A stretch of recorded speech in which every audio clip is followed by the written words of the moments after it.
amiga que sufrió cáncer. Está demostrado que la alimentación, por un lado, puede evitar que tengas este tipo de enfermedades. Sí que es verdad que tener una buena alimentación va a reducir el riesgo de, y una vez que tú tengas la enfermedad, una buena alimentación va a mejorar las probabilidades de que los tratamientos vayan mejor y va a reducir el riesgo de recidiva y va a reducir... Eso es obvio, el descanso es fundamental. Diga quien diga, el descanso es fundamental. No lo digo yo, está ampliamente demostrado. No existe a día de hoy la dieta de la longevidad, por mucho que sabemos algunas cosas. Si hay alguna estrategia concreta y tal, eso no está claro. En la población general, no soy partidario de la suplementación por suplementar, la suplementación masiva. Soy partidario de la suplementación cuando sea necesaria, controlada y regulada por un profesional. Y al igual que está mal automedicarte, puede estar mal también autosuplementar. ¿Cómo llegaste a ser nutricionista de un futbolista como Leo Messi? Trabajando. ¿Cómo se tiene que nutrir un deportista? ¿Son esenciales los carbohidratos para ellos? Porque se han demonizado en gran parte últimamente.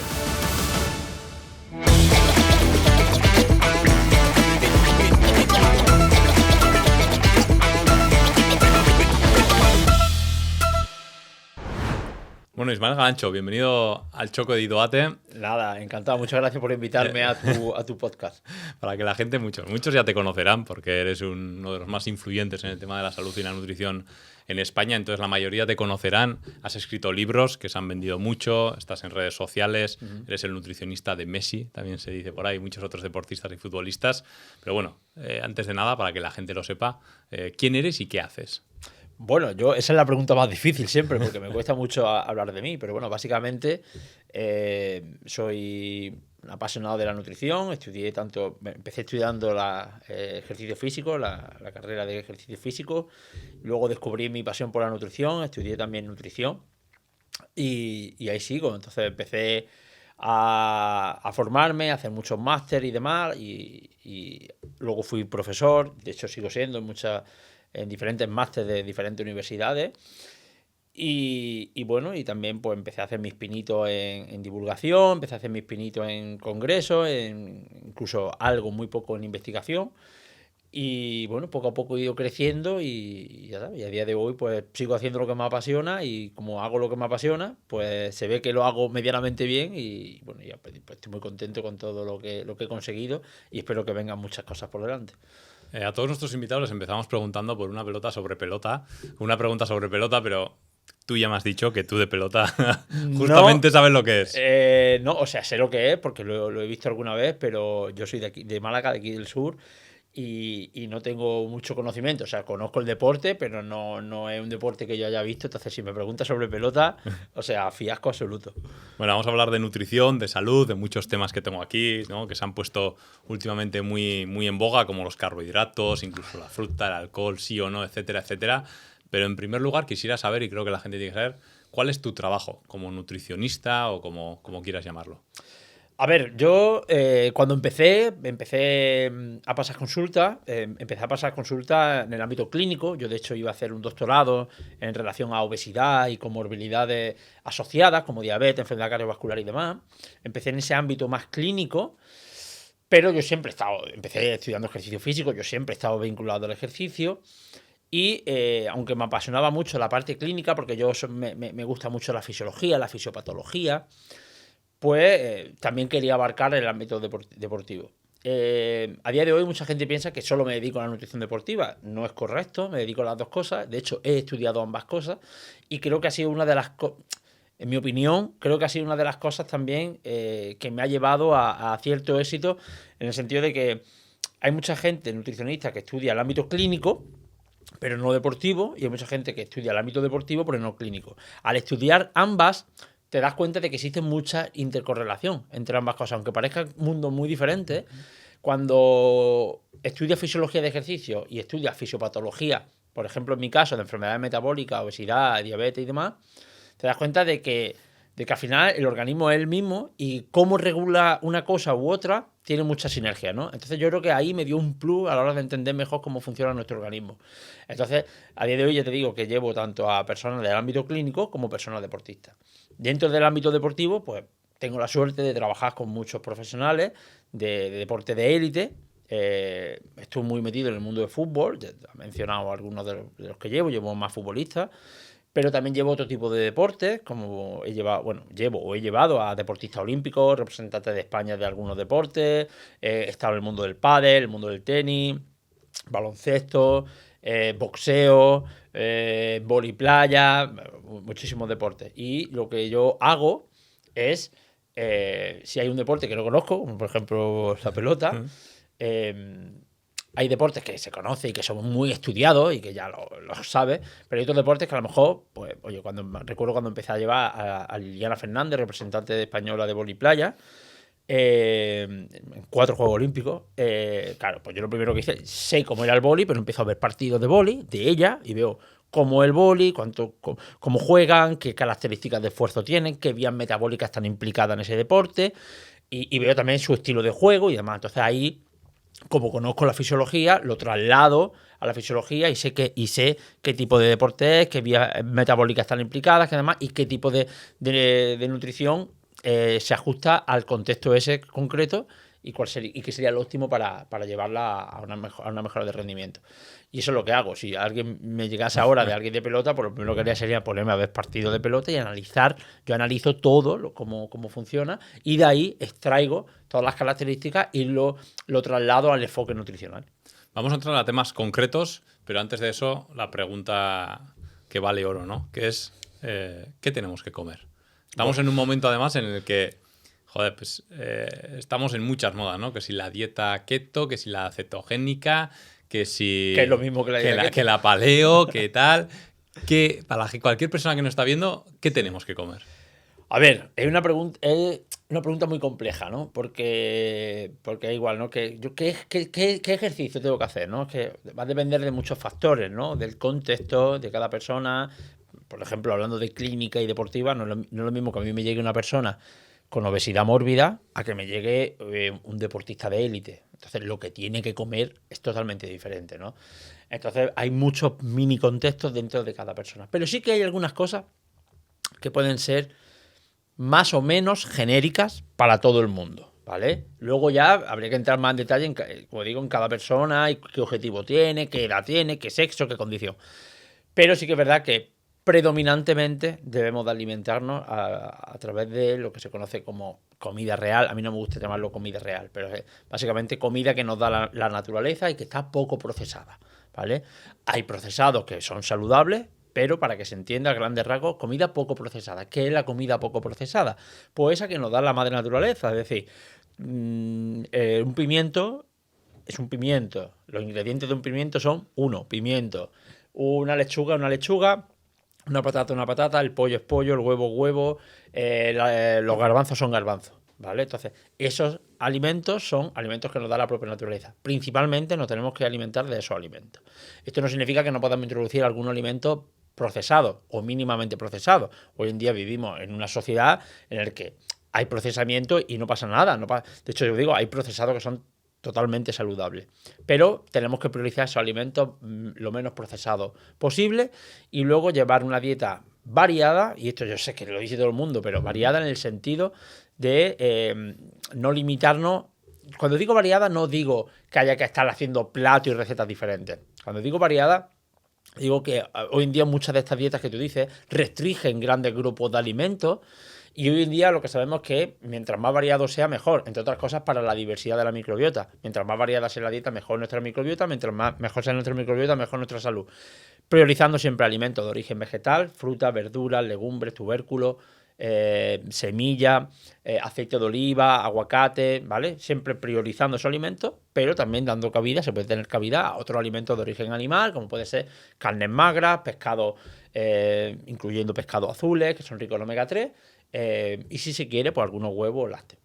¿Qué es un alimento procesado? Porque siempre se habla de alimento ultraprocesado y alimentos, como ha dicho, el pimiento es pimiento. Sí. Pero ¿qué es un alimento procesado? Para la gente que va al supermercado y... Pues mira, alimento procesado es un alimento que ha sido transformado por el ser humano, ¿vale?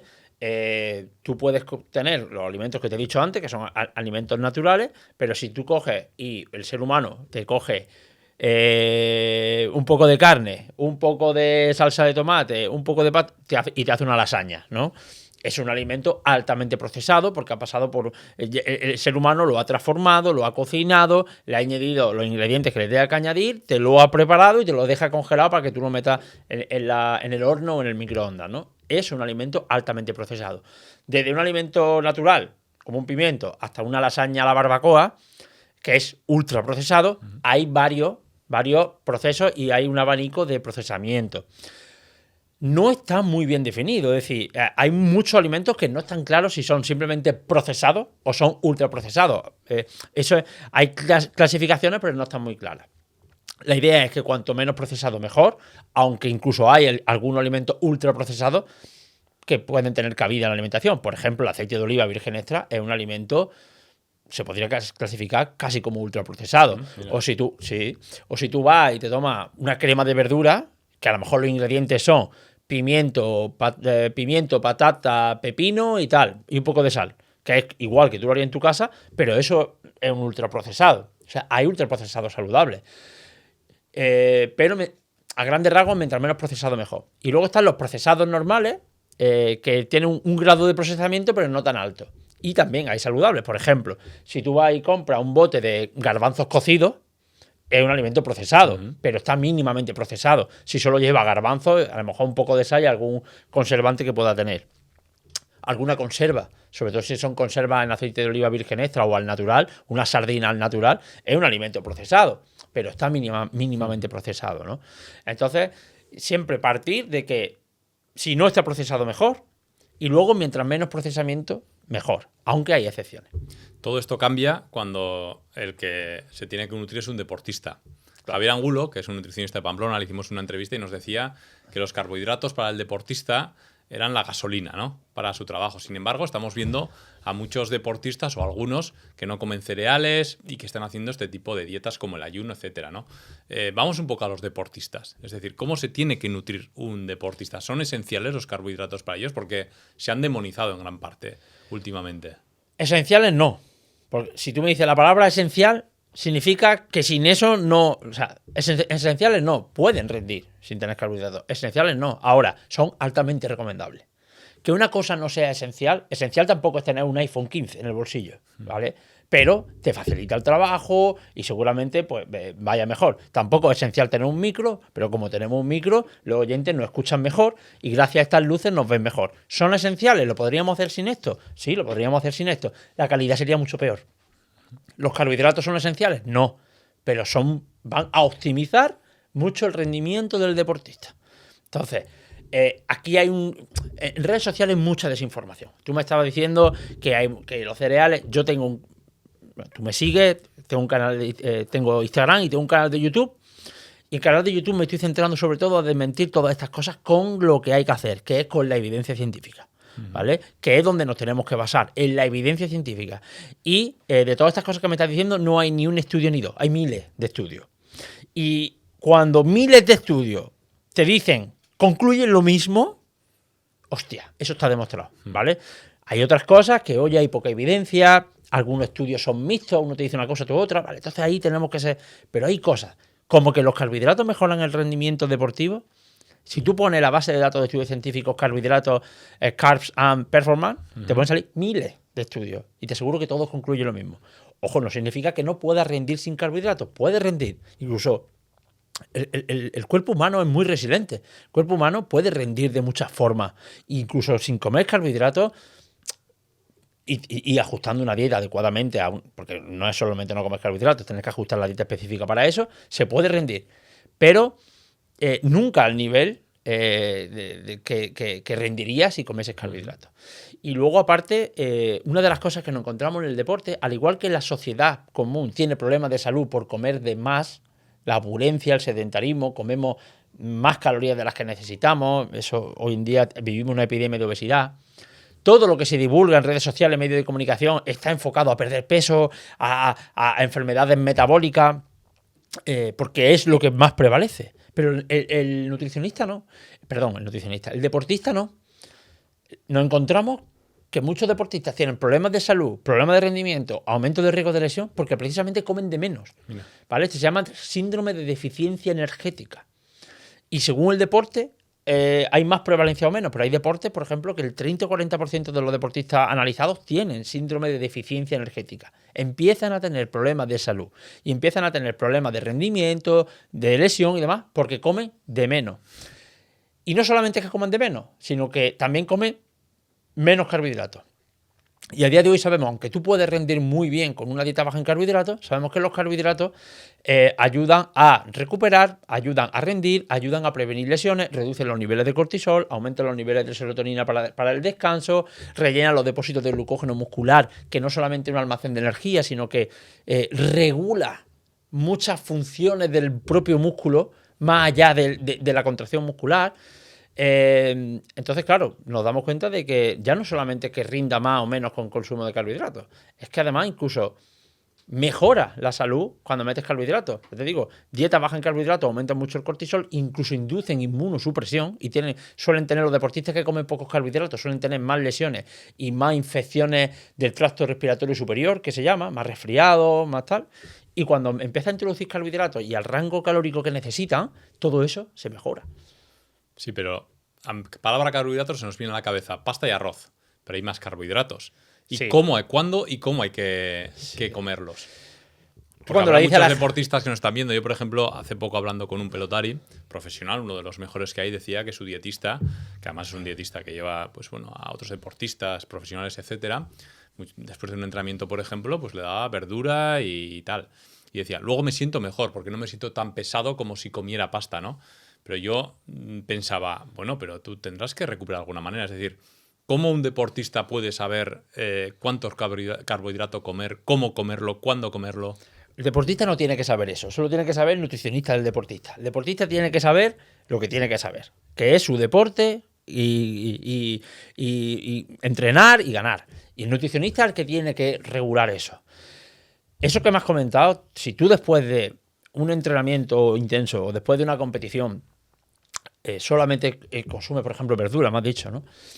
Y no repone a nivel de aminoácidos con la ingesta de proteína, porque los aminoácidos de la proteína ayudan a regenerar el tejido tisular que ha sido dañado, por ejemplo, músculos, ligamentos, tendones, que son dañados o son alterados durante el entrenamiento de la competición. Eso el cuerpo lo regenera, y lo regenera a través de una activación de ciertas vías iniciadas por la ingesta de aminoácidos de proteína. Si tú no ingieres proteína y tampoco ingieres carbohidratos, porque tú después de la competición o del entrenamiento intenso vacías los depósitos de glucógeno muscular y necesitas carbohidratos para reponerlo. Reponer los depósitos de glucógeno muscular no solamente es reponer nuestros niveles de energía, no es solamente llenar el tanque de gasolina del coche. Como digo, el glucógeno muscular dentro del músculo cumple funciones, también en la recuperación. Activa, facilita, por ejemplo, la síntesis proteica muscular, que es un proceso de regeneración tisular del músculo, y además facilita y mejora, entre otras cosas, la propia contracción muscular. Es decir, cuando hay bajo glucógeno en el músculo y el glucógeno se rellena comiendo carbohidratos, perjudica la contracción muscular, porque el glucógeno regula la liberación de calcio por el retículo sarcoplasmático, que es un organelo que está dentro de la célula, y eso hace que el músculo se te contraiga. Para que se entienda, cuando tú tienes poco glucógeno muscular, que eso se rellena comiendo carbohidratos, la contracción muscular tuya empeora. Los procesos de regeneración empeoran. La síntesis proteica muscular empeora. Y si tampoco le da aminoácidos, que son los ladrillos que conforman ese tejido que ha sido dañado a nivel miofibrilar, la recuperación es pésima. Si tú solo después del entrenamiento solo comes verduras, sí te podrás sentir muy a nivel intestinal te podrás sentir muy ligero, todo lo que tú quieras, pero tus músculos y tu sistema entero, porque ya no solamente los músculos, sino que la inmunosupresión inducida por el ejercicio y demás, están diciéndote otra cosa. Entonces, vale que el bienestar intestinal se puede cuidar y podemos tener una recuperación, incluyendo proteína y carbohidratos, y que tenga fácil digestión, porque se puede hacer, ¿vale? Pero no podemos atender solo a, no, es que yo me siento así ligerito y tal, pero tu cuerpo está demandando otros nutrientes para la recuperación. No pasa nada porque lo hagas ni un día ni dos, pero si tú sistemáticamente llevas ese tipo de alimentación, seguramente el rendimiento se estanque o incluso descienda.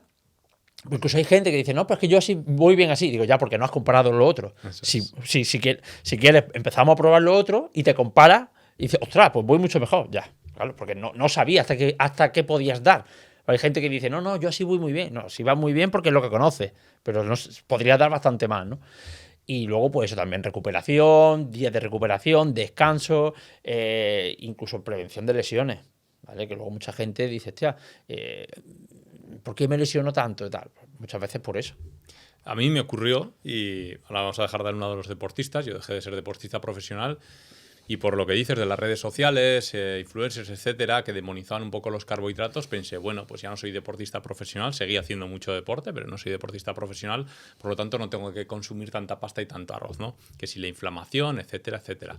De repente adelgacé 4 kilos y me veía con mucha menos energía, hasta que fui a un nutricionista y me dijo, es que tú sigues haciendo más o menos la misma vida que cuando hacías cuando un deportista profesional, le tienes que meter gasolina a tu cuerpo. Empecé a comer otra vez pasta, arroz y carbohidratos. Cogí 4 o 5 kilos, me sentía con más energía que nunca. Por lo tanto, para la gente que no es deportista, los carbohidratos tienen que estar dentro de su dieta o no. Sí, es que ya te digo que existe mucha desinformación. Lo primero que cuando tú le dices a alguien que no se ha conocido, que no conozca el mundo de la nutrición, le dices carbohidratos, piensa en pasta, arroz, helado, pizza y tal, ¿no? A ver, los carbohidratos es un grupo amplio en el que incluimos principalmente cereales integrales, principalmente mejor que sean integrales, arroz integral, avena, cualquier tipo de cereal integral. Cereales integrales no son aquellos cereales integrales del supermercado que te pone cereal para desayunar integral. No. Estoy hablando de arroz integral, de avena o o salvado de avena. Estoy hablando de incluso aunque sea procesado, mínimamente procesado, un buen pan 100% de harina integral con masa madre, incluso también tiene cabida. Y luego hablamos de, aparte de cereales integrales, hablamos de tubérculos, patata, boniato, yuca. Podemos hablar de legumbres, que son ricas en carbohidratos, también tienen proteína, pero son ricas en carbohidratos. Las frutas, las verduras tienen poco carbohidrato, pero algo tienen también, ¿no? Entonces, cuando hablamos de carbohidratos, realmente hablamos de eso: cereales integrales, tubérculos, legumbres, fruta y verdura, ¿vale? Y eso tiene que ser la base de alimentación. Evidentemente, en un contexto de deportista o de una persona físicamente activa, sea deportista de élite o no, tiene que consumir más carbohidratos que una persona pues, que sea sedentaria. Pero claro que forman parte tienen que formar parte de la dieta de una persona incluso sedentaria, porque la gente piensa que carbohidratos es como energía. Es verdad que si te mueves menos necesitas menos carbohidratos, obvio, pero es que esos alimentos que te he dicho son la base de una dieta saludable, son la base de una dieta mediterránea. Es una dieta saludable ya no solamente porque sean carbohidratos, no, sino por todos los micronutrientes y demás que tiene. Y existen muchos mitos con los carbohidratos, con los cereales integrales, con que se inflaman, que si engordan, que si tal. Yo, a ver, no quiero hacer publicidad de mis libros ni de mis canales. Sí, bueno, básicamente en mis libros hablo de todo eso, en mi canal de YouTube y en Instagram hablo de todo eso, y no es que hable yo no tengo una opinión sesgada, es decir, yo no vendo arroz, yo no vendo patatas, yo no vendo nada, yo no tengo una opinión sesgada, simplemente es lo que la evidencia científica ampliamente ha demostrado, porque además, insisto, no estamos en un tema que pueda haber estudios mixtos con resultados diferentes, que no esté claro, estamos hablando de algo que está ampliamente demostrado. Es que, te lo digo en serio, no existe ni un solo estudio, literal, ni un solo estudio, por ejemplo, que indique que comer fruta sea negativo para la salud. Todos son efectos positivos. Lo mismo con tubérculos, con legumbres, con cereales integrales, con todos estos alimentos. De los miles de estudios que hay, no hay ni uno solo en cuyas conclusiones sean negativas. Entonces, es una falacia absoluta y es falso a niveles cuánticos, es falso de que estos alimentos sean perjudiciales para la salud. Tú me dices otras cosas que estén más en debate, pues hay algunos alimentos que no están tan claros, pero eso que te estoy diciendo, o sea, es unánime en la evidencia científica. Entonces, decirle a la gente que los carbohidratos son malos, que engordan, que tal, es erróneo, realmente es falso. Otro de los temas candentes es el tema del ayuno. De hecho, te escuché en un podcast, todos pensábamos que el tema del ayuno, que iba a la autofagia, que era como de forma muy rápida explicarlo, bueno, pues que al final había unas células malas muertas que era lo que te limpiaba, ¿no? El hacer el ayuno durante muchas horas. Y de repente te escucho un día en un podcast decir que media hora de ejercicio era igual a 4 días de ayuno, que tenía los mismos efectos. ¿Eso es así, realmente? No a 4 días, es decir, no sé exactamente a cuánto equivalente es, pero a ver, el problema es que en redes sociales y medios de comunicación, cuando sale algo es como que se vuelve viral y demás. La autofagia es muy antigua. Yo llevo estudiando la autofagia muchísimos años. La gente se cree que la autofagia se descubrió en 2016, cuando el japonés le dieron el premio Nobel. No, no. La autofagia se descubrió hace décadas. Yo la llevo estudiando desde mucho antes de que a él le dieron el premio Nobel por todo su trabajo sobre la autofagia. No sobre el ayuno, sobre la autofagia. La gente asocia ayuno a autofagia. Es como que la autofagia lo activa el ayuno y ya. No, este hombre estudió mucho sobre la autofagia, le dieron un premio Nobel merecidísimo, pero no sobre el ayuno, sobre la autofagia. ¿Por qué lo digo? Porque la autofagia es lo primero que es un proceso celular en nuestro organismo que funciona solo, ¿vale? Es como que tú quieres regular que tu mitocondria o que tu corazón, o sea, tú puedes hacer algunas cosas para que eso vaya más o vaya menos, pero eso funciona solo. Incluso después de una comida, la autofagia sigue funcionando a nivel basal porque es como un control de calidad. La autofagia no es más que un sistema de limpieza que tiene las células, de autolimpieza. Es como sacar la basura.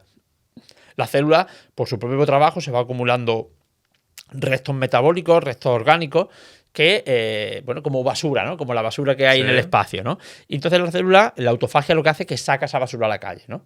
Si esa basura se acumula mucho, pues a la larga, con el paso de muchos años, pues es perjudicial, ¿no? Y puede desarrollar alguna enfermedad y demás.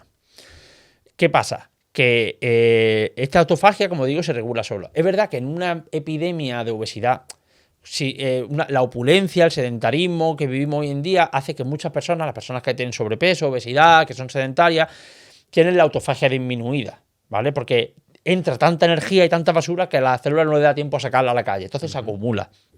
Entonces, de ahí surge, y es cierto, que en estas personas que tienen la autofagia disminuida, mejor aumentarla ayuda, pero aumentarla en el sentido de que, oye, darle la oportunidad a tus células, no tanto ingresen energía, ingresen alimentos y generan mucha basura, no le da tiempo a sacarla.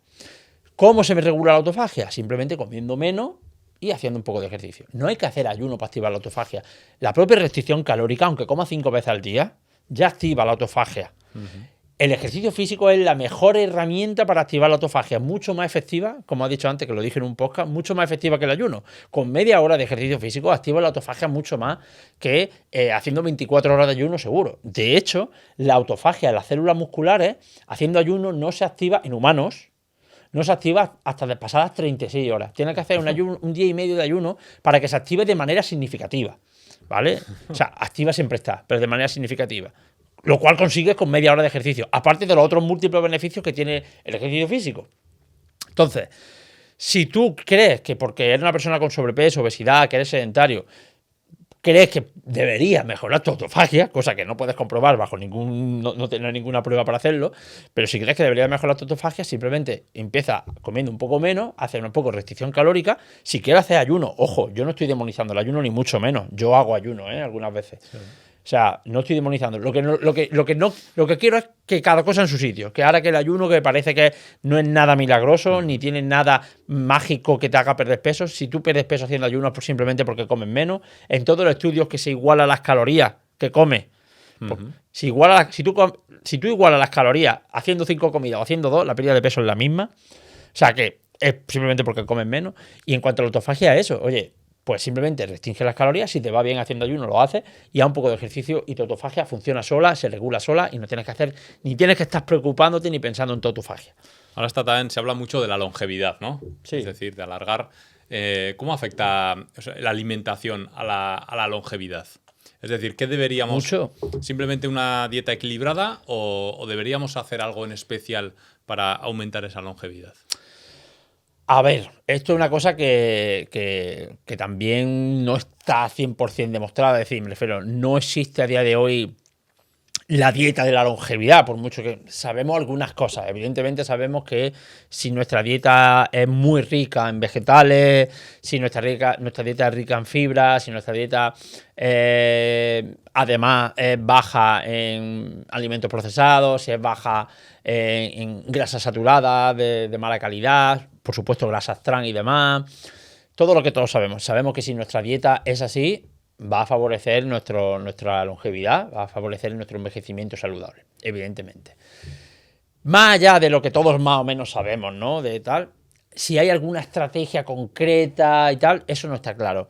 Hay algunos investigadores que abogan por reducir la ingesta de proteína, porque tal, pero sin embargo hay otros estudios en los que se ve que aumentar un poco más la ingesta de proteína se asocia a mejores resultados en la salud, sobre todo en la última parte de la vida, porque las personas ancianas incluso necesitan un poco más de proteína para prevenir, entre otras cosas, la sarcopenia, que es la pérdida de masa muscular asociada a mortalidad y enfermedad. Entonces, son cosas que a día de hoy decirlas para sentar cátedra no tiene sentido. Entonces, yo lo que diría es, simplemente, llevando una dieta como la que he dicho antes, ¿vale? Principalmente de alimentos de origen que sean naturales, incluyendo muchos alimentos de origen vegetal, con mucha fibra, mucha fruta, mucha verdura, minimizando un poco la ingesta de proteína grasa, ¿vale? Es decir, minimizando un poco pues, la ingesta a lo mejor de carne excesivamente grasa, carne roja, que no digo eliminarla, pero sí reducirla. En fin, ingerir agua, evidentemente evitar el alcohol y evitar tóxicos, pues todo eso va a contribuir a aumentar la longevidad.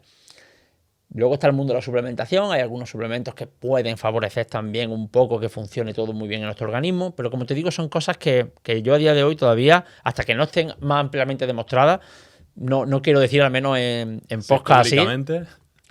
Aunque yo sí que he escrito sobre eso en mis redes sociales, pero no lo quiero decir ampliamente porque si lo dice la gente pues lo coge como una verdad absoluta y todavía queda mucha investigación sobre esto. ¿Deberíamos suplementarnos? Por ejemplo, nosotros vivimos en Pamplona.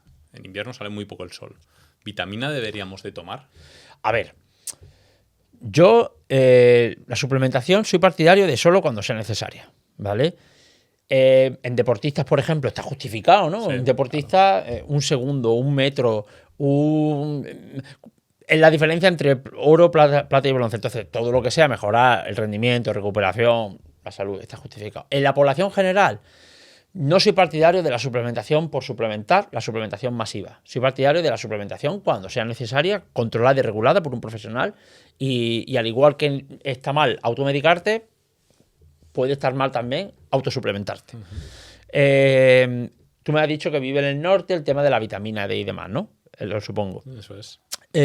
A ver, si tiene un déficit de vitamina D, que a día de hoy es un debate a nivel científico, que es un déficit y que no, porque a día de hoy no tenemos claro cuál es el rango idóneo de vitamina D, pero si tu vitamina D está muy baja y tal, pues bueno, puede ser una opción suplementarte, por supuesto que sí, ¿vale?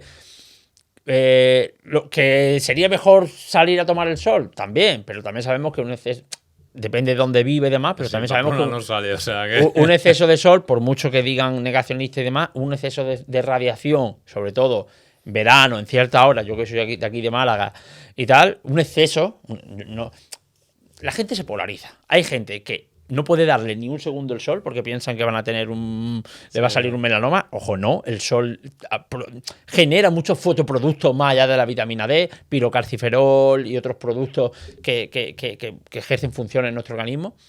Y tampoco lo contrario, pensar que el sol no da igual, me expongo de cualquier forma. No, ¿vale? Ahí termina un medio. Entonces, hay que exponerse con sentido común y con lógica al sol.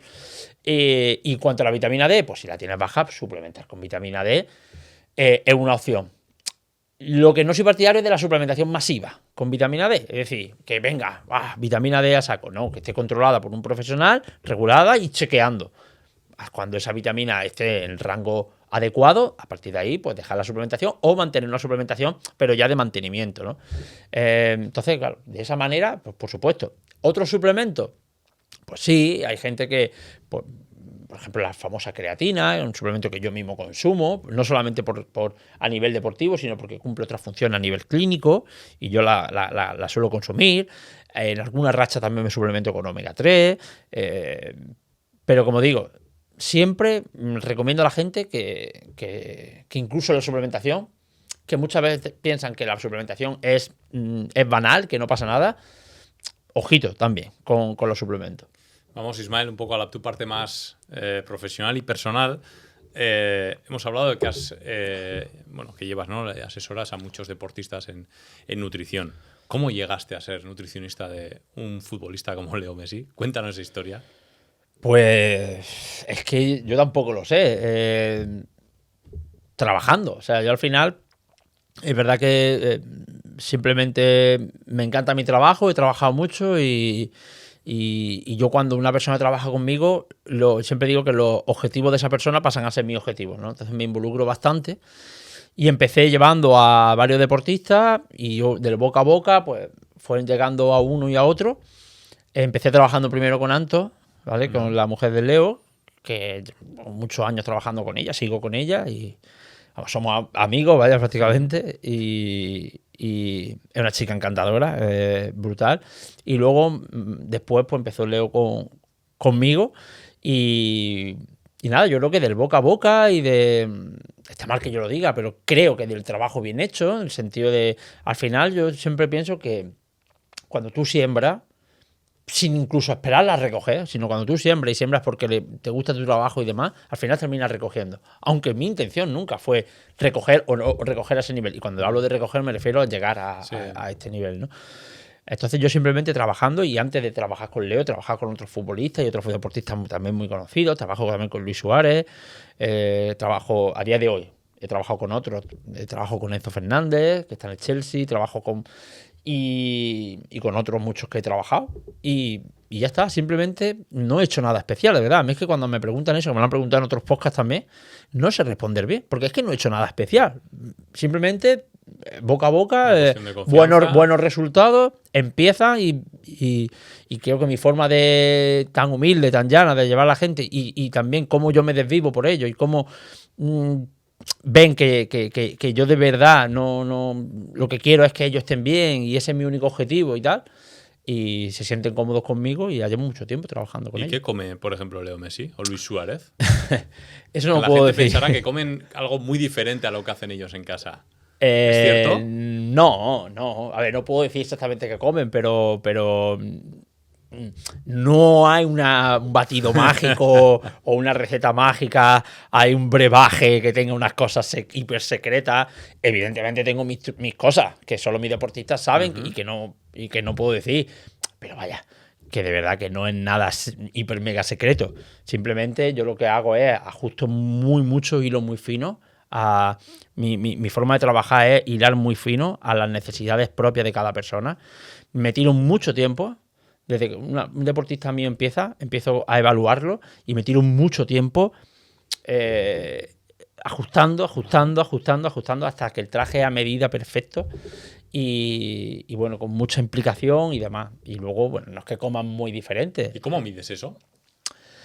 Pues mira. Porque claro, por ejemplo, cualquier deportista, Leo Messi está ahora en Miami, pero es que otros muchos no van a estar aquí presencialmente contigo. Entonces, sí. ¿Cómo lo haces? ¿A través de analíticas? ¿A través de...? Pues mira, ¿cómo? Obviamente trabajo con analítica, pero no es lo mismo. A ver, si hay algo que está alterado en la analítica, pero no es a mí la analítica me da, evidentemente, un feedback de que todo está bien, ¿vale? Pero no es lo que más feedback me da para hacer el traje a medida. Oye, si hay algo que está mal, hay que ajustarlo, pero oye, esto está bien, vale, ya está, esto está bien. Yo trabajo mucho con sensaciones, con evidentemente control de la composición corporal, control de recuperación, y entonces hago mucho chequeo. Es mucho ensayo-error, y eso es lo bonito de la nutrición, que es mucho ensayo-error, y es mucho hablar. Y es mucho estar encima y preguntar. Y a veces al principio incluso soy pesado. Hoy tal. Además tengo una serie de ítems que ellos me rellenan, ¿no? De 0 a 10, un 4. Aquí en esto, ¿cuánto? Y horas de sueño, pero por tanto. Sensaciones. Horas de sueño, tal. Sensación de recuperación, tal. La escala de percepción de esfuerzo subjetivo, la escala, tipo escala de Borg y demás, son mucho más fiables que otro tipo de escalas más objetivas. Es decir, muchas veces, si yo te hago un esfuerzo y yo te pregunto de 0 a 10 qué esfuerzo te ha supuesto a ti, en una persona que no sea deportista no es muy fiable. En una persona deportista es más fiable incluso que medir algunas cosas que a priori parecen más objetivas. Vale. Entonces, hay algunas cosas que son más objetivas. Horas de sueño son 7:30, y están monitorizadas. Y hay otras cosas que son más subjetivas. Cómo te sientes, cómo te has recuperado, qué sientes aquí, qué tal, ¿no? Pero con todo eso... Y un día y otro, empieza a ajustar, y va arriba, va abajo, hasta que termina siendo el traje a medida. Y cuando termina siendo el traje a medida, eso ya es una locomotora, porque ahí ya es prácticamente a la perfección, ¿no? Y esa es un poco mi filosofía de trabajo. Trabajar con traje a medida. Por ejemplo, ¿pesan los alimentos? Sí. ¿Y el hidratarse? También. O sea, ¿tantos litros o...? Yo soy muy meticuloso con eso. No te digo que siempre el 100% de las comidas que hagan, porque si salen a comer fuera y tal, pero sí, el 99% tienen que pesar alimentos y la hidratación está controlada al milímetro. Ahora se habla mucho además del descanso, cosa que hace, por ejemplo, en el mundo emprendedor, pues no era así, ¿no? Parecía que dormir era perder el tiempo y que tenías. Y ahora, sin embargo, hay una nueva ola en la que se le está dando mucho valor al descanso, a dormir bastantes horas. ¿Tú qué piensas de ello? ¿Cuánto deberíamos de dormir? Es fundamental. ¿Y qué tenemos que hacer? Esto de las pantallas a última hora, cenar 3 horas antes de meterse a dormir, Sí. ¿es cierto? A ver, punto número 1, el descanso es fundamental. Diga quien diga, el descanso es fundamental. No lo digo yo, está ampliamente demostrado, ¿vale? ¿Cuántas horas debemos dormir? Hay verdad que cada persona... Sabemos a día de hoy, nos dice la evidencia científica, que hay personas que necesitan más, personas menos. Siempre se habla de una media de las 7-8 horas. 7-8 horas, porque así no te equivocas. Pero es verdad que hay gente que con 6 horas va bien y hay otra gente que necesita 9. Pero es verdad que esa media de 7-8 horas es una buena recomendación general, ¿vale? Y ya no alargo más por ahí. En cuanto a qué podemos hacer, se pueden hacer cosas, ¿vale? Para mejorar la higiene del sueño. Pues evitar pantalla a última hora, no cenar muy tarde, evidentemente alejarte de cualquier tipo de estrés laboral y demás en las horas previas a irte a la cama. Pero sí hay una cosa que me quiero decir. ¿Tú sabes cuál es el principal motivo de por qué la gente no duerme? ¿No? Porque se preocupa porque no duerme. Entonces, muchas veces el propio hecho de querer controlar o hacer cosas para dormir suponen un estrés que hace que no duermas. ¿A ti no te ha pasado nunca que te tienes que levantar temprano y estás, me quedan 6 horas de sueño, son las 12? Sí. Ostras, son ya las 2, me quedan 4 horas de sueño. ¿No te ha pasado nunca? Así es. La propia preocupación, porque no estás durmiendo lo que tienes que dormir, mañana voy a estar cansado, tal, hace que no duermas. Entonces, mejorar la higiene del sueño, pero sin obsesionarte y de una manera más relajada, porque yo sí que me encuentro gente que está obsesionada con que es que no he llegado a las 7 horas, he dormido 6 horas y 40, no pasa nada. Y si te tira una noche sin dormir, o 2 noches sin dormir, o durmiendo mal, tampoco pasa nada. Sí. ¿Tiene consecuencias? Sí, mínimamente. No pasa nada. Y no preocuparte tanto por no dormir. Entonces, mejora la higiene del sueño, todas estas cosas que hemos dicho y muchas otras más, creo que todo el mundo más o menos las sabe, pero sin obsesionarte. Y simplemente... Y si una noche no duerma, al día siguiente ya dormirá. Y si tú lo llevas de una manera más relajada, seguramente esto facilite el sueño. Tengo 3 temas importantes para ir terminando, Ismael, y uno de ellos es el tema del cáncer. Tengo una amiga que sufrió cáncer. Ella, gracias lógicamente ha pasado ya por ello, gracias a los tratamientos, pero también se apoyó mucho en el tema de la alimentación. Está demostrado que la alimentación, por un lado, puede evitar que tengas este tipo de enfermedades, o 2, que dentro de la enfermedad te ayuden o aumenten el porcentaje de supervivencia? A ver, una buena alimentación ni te va a prevenir 100% del cáncer, ni te va a curar un cáncer una vez que lo tengas. Lo que sí, cuando hablamos de salud hablamos de riesgo. Sí que es verdad que tener una buena alimentación va a reducir el riesgo y una vez que tú tengas la enfermedad, una buena alimentación va a mejorar las probabilidades de que los tratamientos vayan mejor y va a reducir el riesgo de recidiva y va a reducir... Eso es obvio, ¿vale?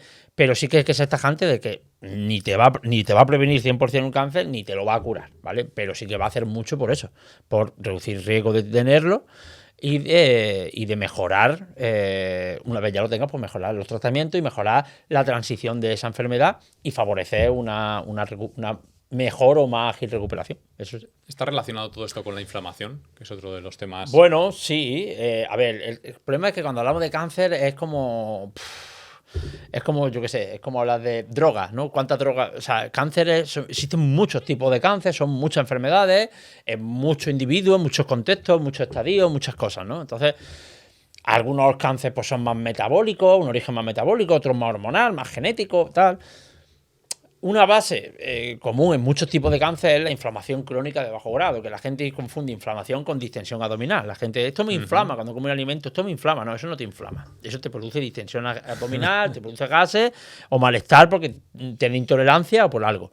La inflamación sistémica de bajo grado es una condición fisiopatológica que surge, que no presenta síntomas a priori, tú puedes tenerla y no lo sabes, que surge por diferentes vías, pero principalmente surge por un mal estilo de vida, donde hay pues, un exceso de grasa corporal, sobre todo en la zona visceral o grasa ectópica, derivada de una sobreingesta energética, y unida a un sedentarismo, también el estrés crónico, los contaminantes ambientales, todo esto influye y se genera una inflamación crónica de bajo grado, que es una hiperactivación de tu sistema inmune que considera que tu cuerpo está en un peligro metabólico, ¿no? Entonces secreta las células del sistema inmune, se hiperactivan y secretan unos factores proinflamatorios, se llaman citoquinas proinflamatorias, y esto puede afectar a nivel sistémico. Entonces, inflamación crónica, ¿por qué es crónica? Porque no es aguda. Tú cuando te hace un corte, se te inflama y luego se te cura. Eso es una inflamación aguda que sube y baja, ¿vale? Se sube y se resuelve.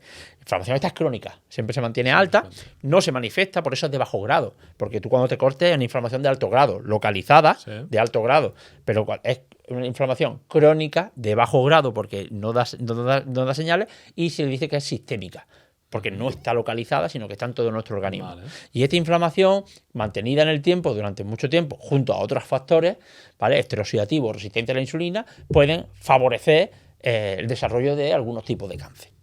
El alcohol. Tóxico. ¿Deberíamos de beber? No, deberíamos de no beber. Ojo. Pero hay una cuestión aquí, Ismael, que en la pirámide de la salud se habla también ya de que casi más importante que la alimentación, o una alimentación equilibrada, es el socializar. Por lo tanto, he escuchado un día a Marcos Vázquez decir también eso de es mejor una cerveza con amigos que un brócoli en casa solo. A ver, yo hablé de eso también. A ver, para la gente que nos está oyendo, el alcohol es un tóxico, ¿vale? Cuanto menos mejor. Punto. Eso es punto número uno. Ahora bien, si hablamos de alcohol es como hablar de drogas, ¿no? Hay muchos tipos de alcohol y demás. Entonces no es lo mismo un whisky que una copa de vino tinto, ¿vale? Entonces, no es lo mismo una copa de vino tinto que 10 copas de vino tinto, ¿vale? Entonces, existen muchos contextos. Yo soy el primero que escribí un post sobre este tema, que fue muy viral, en el que dije que el alcohol es un tóxico y demás, pero que a mí lo que no me gusta son los blancos y los extremos. Hay un estudio que se hizo en estudiantes holandeses y en los que se vio que aquellos que tomaban 1 o 2 copas de vino tinto a la semana tenían mejor salud que los que no tomaban. Dentro de la bebida alcohólica, el vino tinto es como la mejor galardonada, porque sabemos que aunque tenga alcohol, que es un tóxico, pues tiene otros compuestos que pueden ser saludables. Pero bueno, el alcohol sigue siendo un tóxico. Sí. Entonces, la deducción de ese estudio no fue tanto que el alcohol tuviese efectos beneficiosos para la salud en esta persona, sino que estas personas reportaban haber consumido esa copa de vino o 2 copas de vino a la semana con amigos, entre risas y tal. Entonces, claro, al final la salud es multifactorial. Entonces, lo perjudicial que puede ser tomarte una copa a la semana está totalmente justificada o no es tan importante ese posible efecto perjudicial comparado con los beneficios que tiene el hecho de que tú salgas con tus amigos, socialices, te rías y demás. Todo ese efecto que te genera la salud, socializar, desestresarte, reírte, puede estar muy por encima que los posibles efectos perjudiciales que pueda tener esa copa de vino, ¿vale? Ahora bien, si en vez de una copa de vino con los amigos son 10 copas de vino, sí, ¿vale? Todos los fines de semana. Seguramente, por mucho que te ríes, por mucho que eso se dice, seguramente no, seguro, esos efectos esos perjuicios ya van a superar con creces los beneficios. Entonces, cuando hablamos de estas cosas, la gente lo que tiene que entender es que no podemos ser categóricos en el sentido de que la salud es un espectro muy amplio de cosas, con muchos contextos, con muchos matices. Entonces, no me gusta ser categórico en muchas cosas. Que la recomendación es alcohol cuanto menos mejor, sí, pero con muchos matices. Yo, por ejemplo, cuando salgo a cenar, algún fin de semana y demás, me gusta el vino tinto y me tomo una copa de vino tinto o 2 copas de vino tinto, pues a veces, puntualmente. ¿Que eso me hace bien o no para la salud? Me da igual, me lo voy a seguir tomando. ¿Por qué? Porque yo sé que en mi estilo de vida en general, que soy una persona físicamente activa, que más o menos me cuido de la alimentación sin obsesiones, yo como de todo, y tal, sé que por muy negativo que pueda ser el impacto en mi salud de 1 o 2 copas de vino puntualmente, sé que va a ser mínimo y que no me va a afectar de una manera o no va a tener un efecto clínico muy significativo. Entonces lo voy a seguir haciendo porque me encanta el vino tinto y ya está. Pero sí que es verdad, el problema es cuando hay gente que banaliza el consumo de alcohol y no pasa nada, y hay otros que, ¡buah!, como te toma una copa de vino, entonces hay que matizar siempre estas cosas. El último gran tema que tengo es el tema del café. A mí con el café me ocurre una cosa. Que ahora parece que el café es el alimento más milagroso que existe, ¿no? Porque hay muchos estudios, respaldado, 2 tazas de café al día, etcétera, etcétera. Pero detrás de todo eso a mí me da miedo. Porque hace 30 años con el tabaco parecía algo parecido. El tabaco parecía que era milagroso, que era muy bueno, los médicos fumaban y de repente se ha demostrado con el tiempo que no es así. Y con el café, sobre todo con la adicción que también crea, porque es un alimento adictivo, me da miedo que de aquí a 20 años nos digan, bueno, todo eso de que era tan bueno no es verdad y el café es cancerígeno o lo que sea. Yo te recomiendo que hagas lo que yo hago, que es aplicar un principio de precaución a todo. Entonces, un principio de precaución a todo, ¿qué es?